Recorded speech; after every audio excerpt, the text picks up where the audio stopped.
사도행전 13장 4절에서 12절 말씀을 통해 어려움이 크면 경험하는 은혜도 크다라는 제목으로 하나님 말씀 증거하도록 하겠습니다. 어려움이 크면 경험하는 은혜도 큽니다. 말씀이 우리의 삶의 답입니다. 사실 지금 우리가 보고 있는 사도행전 2000년 전에 일어난 일이거든요. 그럼에도 불구하고 우리가 매주 사도행전 말씀을 살펴보는 이유는 이 사도행전 당시의 모습이나 지금 우리의 모습이나 크게 다르지 않고요. 그때도 하나님은 답이 되시고 지금도 우리에게 답이 되시기 때문입니다. 사실 제가 사도행전 처음 시작할 때 끝까지 갈 생각은 없었어요. 제가 성경을 권별로 많이 살펴보지만 이 긴 성경들은 그 중에 이렇게 테마로 묶어서 살펴봤는데요. 벌써 사도행전이 이제 바울 전도 여행 시작하는 지점까지 왔어요. 지금부터 이제 28장 끝까지는 사도 바울의 다 전도 여행이에요. 물론 다른 에피소드가 살짝 끼어 있긴 하지만 전체적으로 보면 바울이 로마로 잡혀가는 것도 3차 전도 여행으로 보니까 바울이 이제 전도 여행이거든요. 야, 이제 28장까지 다 하겠구나. 그런 생각이 들었습니다. 이 바울의 전도 여행을 살펴보면요. 때로는 비슷한 내용도 많아요. 왜냐면 이 마을에서 겪었던 마을, 저 마을에서 겪거든요. 우리의 삶이 그렇잖아요. 지금 겪고 있는 아픔, 사실 우리가 5년 전에 10년 전에 겪었던 아픔과 크게 다르지 않을 때가 있거든요. 지금 배우자와 겪고 있는 아픔들, 결혼 2년 차에 겪었던 아픔과 크게 다르지 않을 때가 있습니다. 그럼에도 불구하고 이 바울의 전도 여정 속에서 하나님께서 그때그때 역사하셨던 것 살펴보면서요, 우리의 삶에도 여전히 답이 되어 주신 하나님을 경험하게 되기를 소망합니다. 이제 오늘부터 전도 여행을 차근차근 살펴보면서요, 우리 삶에서 하나님이 주시는 답도 차근차근 만나게 되기를 소망합니다. 오늘 본문은 바울의 첫 전도 여행입니다. 이때는 바나바도 함께 가죠. 물론 5절에 보면 요한이라고 하는 사람도 같이 가요. 12장 25절에 보면 이 마가라는 이름을 가진 마가 요한이거든요. 그러니까 바나바, 바울, 마가 요한 이렇게 팀 사역을 하는 겁니다. 이 팀이 처음 도착한 곳은 이 구브로라는 섬이에요. 이 지중해 동쪽에 있는 섬인데요. 오늘날 지명의 이름으로 키프로스라는 섬이에요. 여기서 전도를 하는데 이 어려움을 겪습니다. 바예수라고 하는 마술사가 방해를 하는 거예요. 총독에게 전도를 하는데 총독은 받아들일 것처럼 그러는데 옆에서 계속 방해를 하는 거죠. 이런 마음이 힘들거든요. 이게 전도하러 보내신 분도 성령님이시잖아요. 그리고 오늘 성경의 4절에 보면 하나님께서 그곳으로 보내신 분도 하나님이세요. 하나님이 보내셨는데 그 사역에 어려움이 찾아옵니다. 이것은 끝까지 하나님을 붙들고 가야 한다는 의미입니다. 전도 여행 출발만 성령님의 뜻에 따르는 것이 아니라 그 다음 과정도 하나님과 함께 가는 것, 이것이 믿음입니다. 그러니까 전도 여행은 바나바와 요한도 함께 가지만 무엇보다 하나님과 함께 가는 것, 하나님과 함께 하는 것이 믿음입니다. 대부분 사람들은요, 아픔 속에서 이 하나님의 함께 이것을 알게 됩니다. 제가 아직도 기억나는 게요, 2017년 때 일입니다. 제가 우리 교회 사역을 한 지 한 1년 정도 되었을 텐데요. 당시에는 제가 주일학교 교사들을 좀 이렇게 자주 만났던 것 같아요. 한 주에 한 번, 때로는 한 달에 한 번 이렇게 만나서 이런저런 주일학교 계획도 살펴보고 이야기도 하고 그랬어요. 그러고 나면 이제 끝에 기도 제목을 함께 나눴거든요. 보통 기도 제목 그러면 힘든 일 이야기 하잖아요. 어려운 이야기하고. 저도 그때 어떤 고민을 이야기했는지 모르겠지만 제 삶에 이제 어려움을 이야기했던 것 같아요. 이야기를 다 듣고 난 한 청년 교사가 저한테 조심스럽게 이렇게 이야기를 해주더라고요. 목사님, 하나님이 하실 거예요. 목사님, 하나님을 믿으세요. 제가 그 말을 듣는데요, 그래, 내 곁에는 하나님이 계시지. 목사도 기도 제목이 생기니까 그제야 하나님이 나와 함께 하시는구나 생각하더라고요. 다시 한번 함께 이걸 깨닫습니다. 사실 신앙생활의 패턴이 그래요. 이스라엘 백성들이 가나안 땅 점령할 때 이제 갈렙이 점령하기 힘든 지역을 그 헤브론 맡겠다고 그렇게 이야기를 하거든요. 그러니까 점령하기 힘든 지역이잖아요. 그러면서 하는 말이, 성경이 이렇게 이야기합니다. 그곳에는 아낙 사람이 있고 전투력이 센 민족이라는 거거든요. 아낙 사람들이 있고 그 성읍들은 크고 견고할지라도 여호와께서 나와 함께 하시면 내가 여호와께서 말씀하신 대로 그들을 쫓아내리라. 헤브론 지역은 높은 곳입니다. 난공불락의 성이라고 부를 만큼 쉽지 않아요. 앞서 말씀드린 것처럼 아낙 자손, 쉽게 말해서 전투적이고 싸움 잘하는 민족이에요. 그런 문제를 만나니까 갈렙은 하나님을 떠올립니다. 그분이 나와 함께 하신다. 믿음은 어려움을 만날 때 넘어지는 것이 아니고요, 하나님 없이 혼자 하겠다고 할 때 넘어집니다. 그래서 제가 리더들을 만나면 기도를 많이 강조해요. 목사님, 제가 어떻게 하면 좋을까요? 그러니까 구역 식구들을 사랑하는 마음에 그 영혼을 놓고 어떻게 그 영혼을 성숙하고 하나님을 더 알아갈 수 있도록 고민하는 그런 질문들을 가끔씩 할 때가 있거든요. 그럼 제가 하는 말이 기도가 답입니다. 영혼을 세우는 일은 하나님 없이 혼자 할 수 없기 때문입니다. 내가 하려고 하면 지칩니다. 길을 잃어버립니다. 신앙생활은요, 날마다 초행길이에요. 어제와 똑같은 오늘은 없습니다. 비슷해 보이긴 하지만 다른 길이라는 거예요. 그래서 하나님과 함께 하지 않으면, 이 함께 영성을 놓쳐버리면 길을 잃어버리는 거예요. 이걸 뒤집으면 소망이 됩니다. 지금 길을 잃어버린 것처럼 답답할 때가 있지만 하나님 붙들면 목적지에 도착한다는 이야기예요. 그 목적지가 어떤 분에게는 치료가 될 수도 있고요, 어떤 분에게는 회복이 될 수도 있고, 어떤 분에게는 성숙이 될 수 있습니다. 기억하시기 바랍니다. 하나님과 함께하면 목적지로 도착해요. 그러니까 바울도요, 이 어려움을 자신의 힘으로 해결하지 않아요. 9절에 보니까 바울이라 하는 사울이 성령이 충만하여 그를 주목하고, 그러니까 대적하고 있는 그 마술사를 주목하여 성령에 충만해서, 전도 여행 시작할 때도 성령님께서 하라고 하셨고, 그 전도하는 과정에 만난 어려움도 성령이 충만하여 성령 하나님 붙들고 이겨낸 거죠. 혹시 아픔의 때를 보내고 계십니까? 어려움이 가로막고 있습니까? 앞에 있는 벽만 보지 마시고요, 곁에 있는 하나님도 보시기 바랍니다. 하나님과 함께, 그 함께를 붙들고 가시기를 바랍니다. 그때 하나님이 어려움을 승리로 바꾸어 주시거든요. 이 바울과 바나바가 총독에게 전도하는데 이 마술사가 방해가 되잖아요. 계속 방해를 하죠. 근데 놀라운 건 그 마술사를 통해서 총독이 예수님을 믿게 돼요. 이 마술사가 계속 방해를 하니까 바울이 선포하거든요. 모든 거짓과 악행이 가득한 자요, 마귀의 자식이요, 모든 의의 원수요, 주의 바른 길을 굽게 하기를 그치지 않겠느냐. 그러면서 이제 너는 맹인이 될 것이다. 그 말이 끝나고 즉시 눈이 멀어버려요. 그 다음 나오는 구절이 뭐냐면, 이에 총독이 그렇게 된 것을 보고 믿었다 그래요. 계속 앞길을 가로막는 문제였는데 오히려 그 문제를 통해서 기적을 보았습니다. 역사하신 하나님의 은혜를 경험하게 된 거예요. 우리가 성경을 보면요, 대부분 데뷔전이 좀 강렬해요. 하나님이 처음 역사하시는 건 대부분 스케일이 좀 큽니다. 이스라엘 백성들이 애굽에서 나올 때 일단 기적이 10가지예요. 10가지 기적. 그리고 나왔는데 가로막는 게 바다입니다. 홍해 정도는 갈라줘야 된다는 거죠.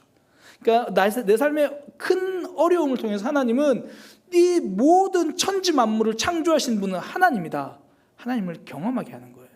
큰 어려움 통해서 하나님이 일하신다는 걸 선명하게 보여주는 거거든요. 여호수아서를 딱 넘기면 가나안 땅 점령도 마찬가지예요. 처음 만난 성이 제일 큰 성이에요. 여리고성을 딱 만나는 거죠. 그걸 통해서 하나님의 기적, 하나님의 은혜를 경험하는 겁니다. 어려움이 크면 경험하는 은혜도 큰 거예요.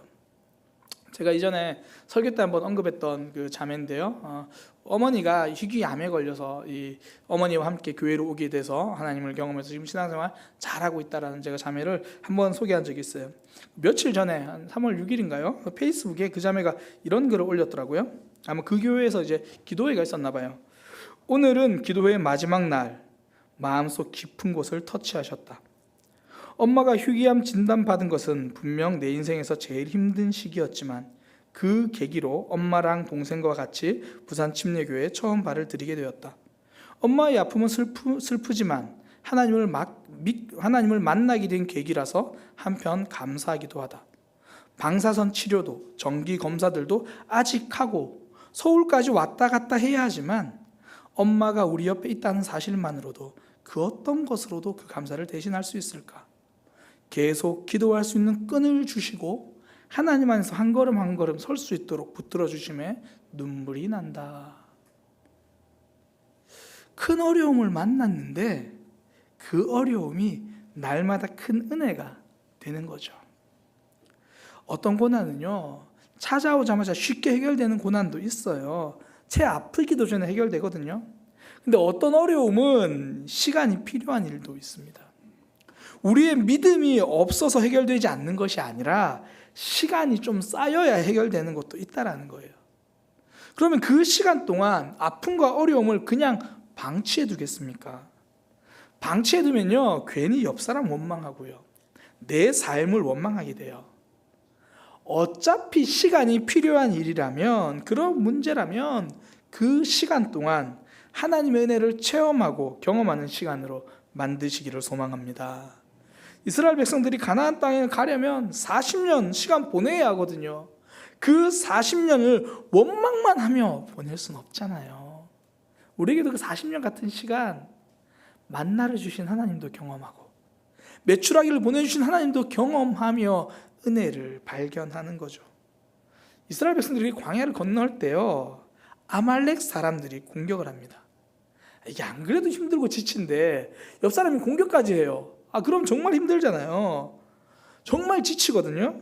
근데 그 아말렉의 공격을 통해서 여호와 니시의 하나님을 만나요. 승리하신 하나님, 깃발 되시는 하나님. 우리의 삶에 찾아온 아픔들이 하나님을 경험하는 기적과 은혜의 통로가 되는 거죠.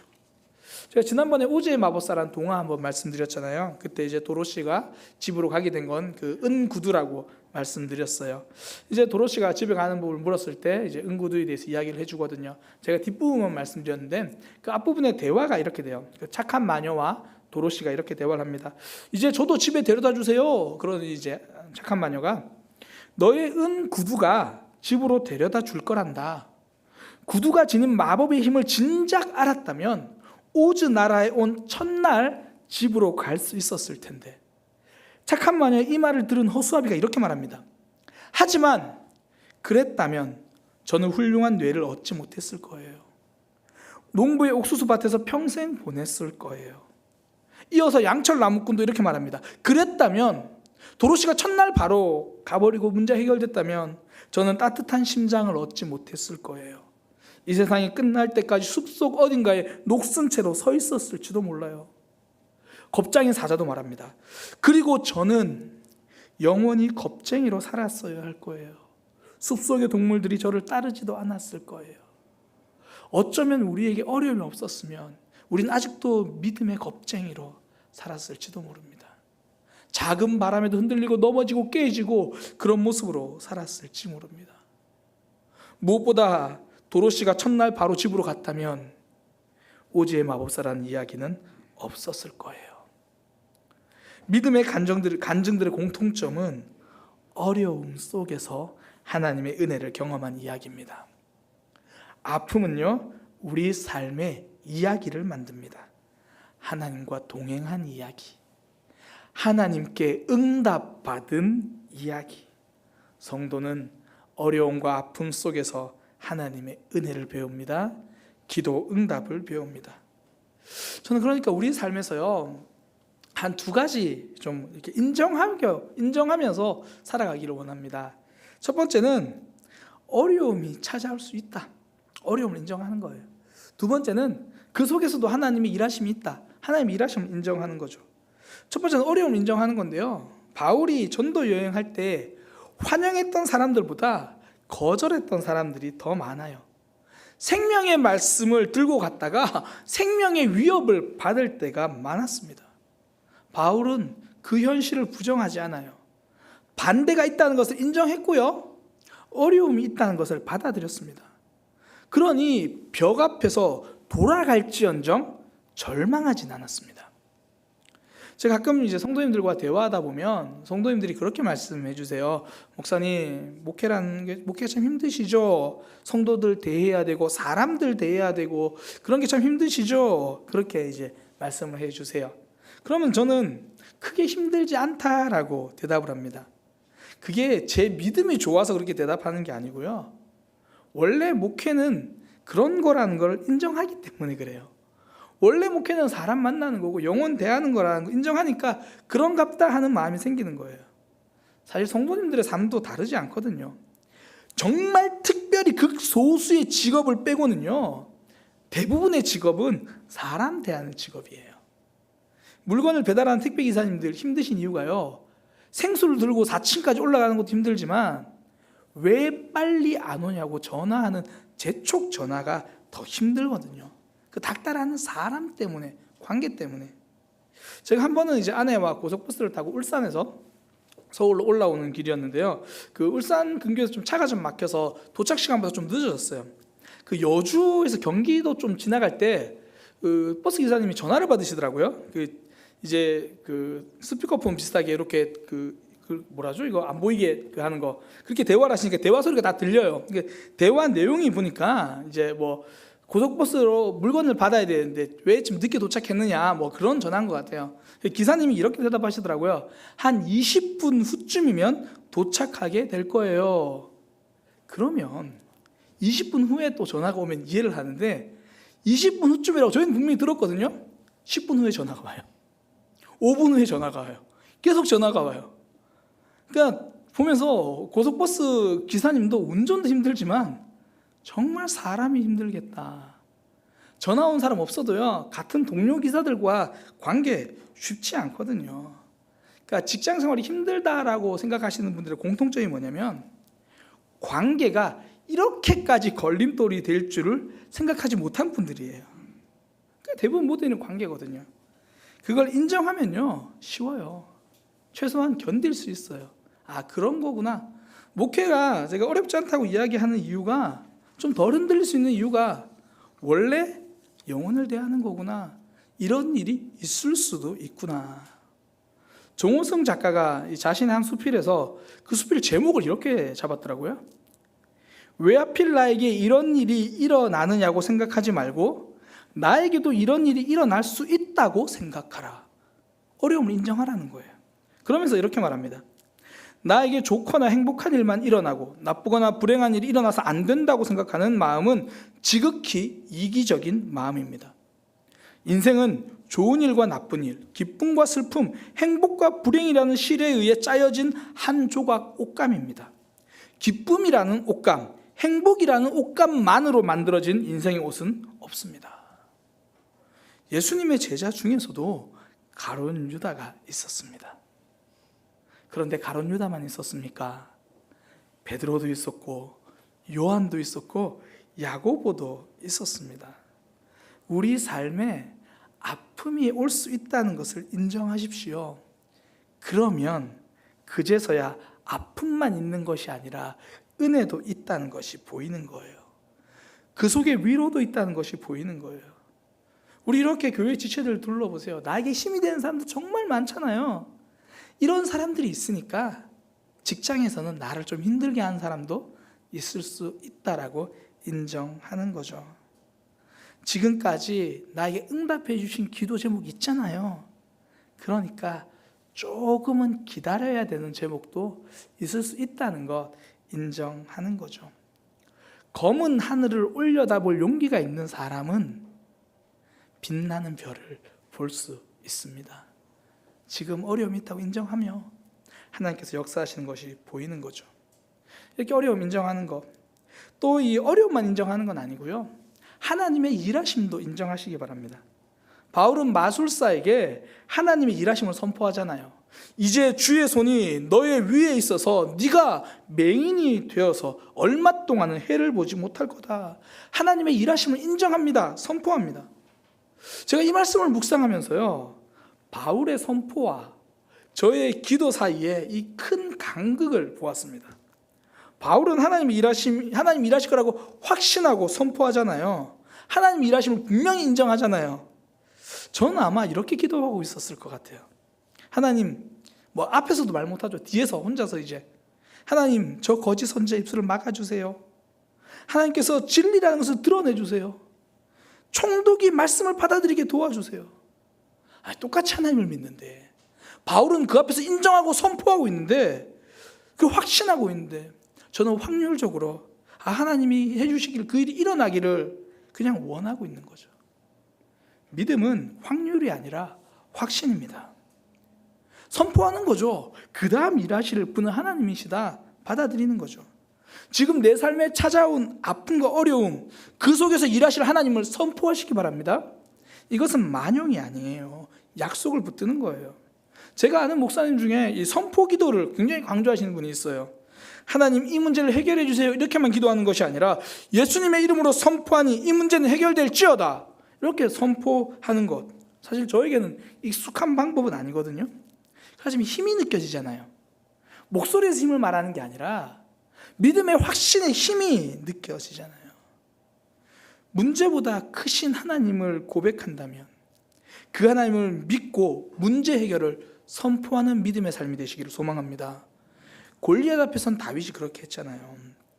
그 사무엘상 17장 45절부터인데요. 보통 우리는 45절을 잘 붙들고 외워요. 다윗이 블레셋 사람에게 이르되 너는 칼과 창과 단창으로 내게 오거니와 나는 만군의 여호와의 이름 곧 내가 모욕한 이스라엘의 군대의 하나님의 이름으로 내게 나아가노라, 이렇게 이야기하고요. 그 다음부터 굉장히 멋있어요. 46절부터 오늘 여호와께서 너를 내 손에 넘기시리니 내가 너를 쳐서 너의 목을 베고 블레셋 군대의 시체를 오늘 공중의 새와 땅의 들짐승들에게 주어 온 땅으로 이스라엘의 하나님이 계신 줄 알게 하겠고 또 여호와의 구원하심이 칼과 창에 있지 아니함을 이 무리에게 알게 하리라. 전쟁은 여호와께 속한 것인즉 그가 너희를 우리 손에 넘기시리라. 전쟁은 여호와께 속한 것이니 그가 너희를 우리의 손에 넘기시리라 선포합니다. 저도 사실 목회하다 보면요, 분명히 하나님의 뜻이 있는데도 우물쭈물할 때가 있어요. 하나님의 일하심만 보는 게 아니라 여기저기 보고 가는 거죠. 그러다 보면 힘없는 믿음 생활할 때가 있거든요. 그럴 때가 바로 하나님의 일하심을 선포할 때죠. 하나님이 우리 사랑의 교회 가운데 영적인 부흥을 주실 것이다. 하나님을 모르는 모든 이들에게 하나님을 알려주실 것이다. 하나님을 경험하고 있는 이들에게는 하나님과 더 깊어지는 역사가 있을지어다. 하나님이 그렇게 붙들어 주실 것이다. 얼마나 좋습니까? 우리는 하루가 시작할 때 보통 이렇게 기도하잖아요. 하나님, 오늘 말씀대로 살게 하여 주세요. 그렇게 기도하는 거 좋습니다. 그렇게 기도하고 바로 눈 뜨지 말고요, 하나님의 자녀인 박명수는 오늘 하나님의 말씀대로 살 것이다 선포하시기 바랍니다. 그렇게 못하면 어떡하지?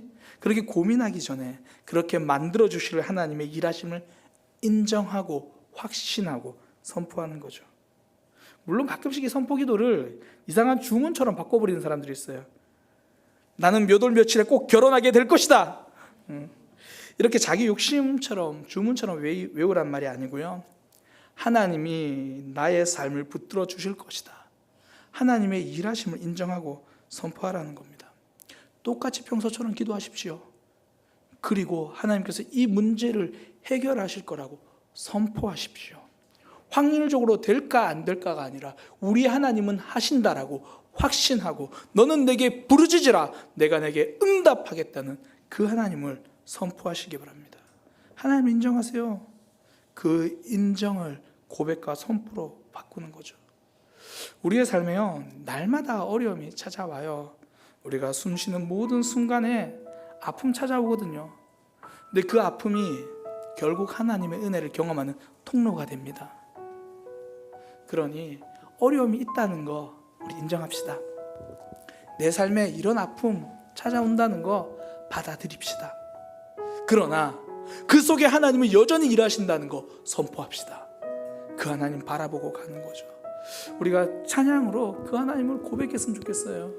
날마다 숨쉬는 순간마다 우리 가운데 있는 어려움, 그러나 하나님이 역사하십니다.